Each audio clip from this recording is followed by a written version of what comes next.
আসসালামু আলাইকুম রহমতুল্লাহ। আজকে আমরা এসেছি এই মধু সংগ্রহ কিভাবে করে সেটা আমরা দেখব ইনশাল্লাহ। আমি বড় ভাইয়ের সঙ্গে কথা বলবো। আসসালামু আলাইকুম। ওয়ালাইকুম আসসালাম। ভাইজান কেমন আছেন? আলহামদুলিল্লাহ, আপনি কেমন আছেন? আছি আলহামদুলিল্লাহ। ভাইজানের নামটা? আমার নাম আব্দুল মালেক, আমি একজন মৌ খামারি।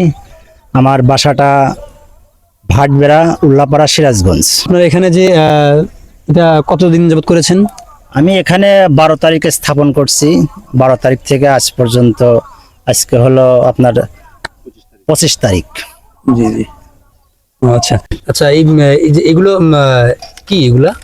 এগুলা কি আপনার মৌমাছি যখন বক্সে বেশি হয় জি, তখন জি। ওদেরকে একটা এরকম শীট দিতে হয়। ও এই আচ্ছা আচ্ছা। শীটটা দিলে পরবর্তীতে এখানে ওরা ওদের মতো করে ঘর তৈরি করে জি জি। আপনার ওখানে ডিম বাচ্চা দিবে, মধু বাড়বে, এই জন্য দিতে হয় এগুলা।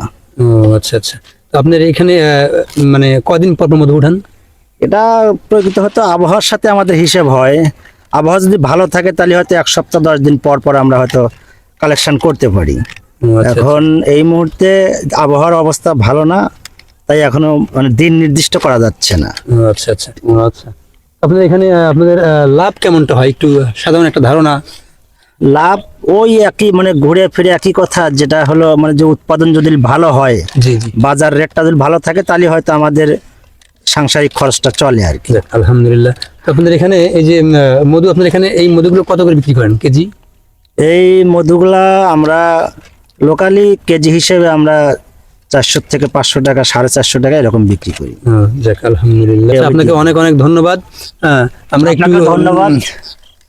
দেখে আসি মধু কিভাবে ভাই লাগবে না, ভাই মাথা টুপি আছে, এই পাশে দাঁড়ায় আপনি ওই কালো সাইড সামনে নেই, এইভাবে না? দেখতে সুবিধা হবে। আচ্ছা আচ্ছা, এইভাবে। ও আচ্ছা আচ্ছা আচ্ছা আচ্ছা। দেখি আমি এবার একটু এদিকে, একটু আসো। এই যে আপনারা দেখতে পাচ্ছেন এখানে আমাদের এই বড় ভাইয়েরা এই শীতের মধ্যে, কোন কোন শীতের মধ্যে এখানে এই লাইনগুলো পেতেছে। যদিও আমি এটা ভালো বুঝি না, ওনার কাছ থেকে শুনলাম যে এখানে কীভাবে চাষ করে।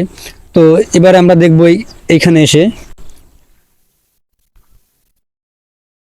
কারণ চারপাশে আপনারা দেখতে পাচ্ছেন যে এই যে সরিষার ক্ষেত, এই আসলে মূলত এই সরিষার ক্ষেতের থেকেই এই মৌমাছিগুলো এখানে আসে। যার কারণে সরিষার ক্ষেতের পাশে এই বাক্সগুলো রাখা হয়েছে। যে এইখানে লেখা আছে, যন্ত্র যদি মন্ত্র শস্য ভরা প্রান্তর, টেকসই যান্ত্রিক করণে কৃষক মাঠ স্কুল, পরীক্ষণ প্লট মধু, মধুপদ উদ্ভিদ সরিষা ফুল, মৌ বাক্স বসানোর তারিখ। আমরা দেখতে পাচ্ছি।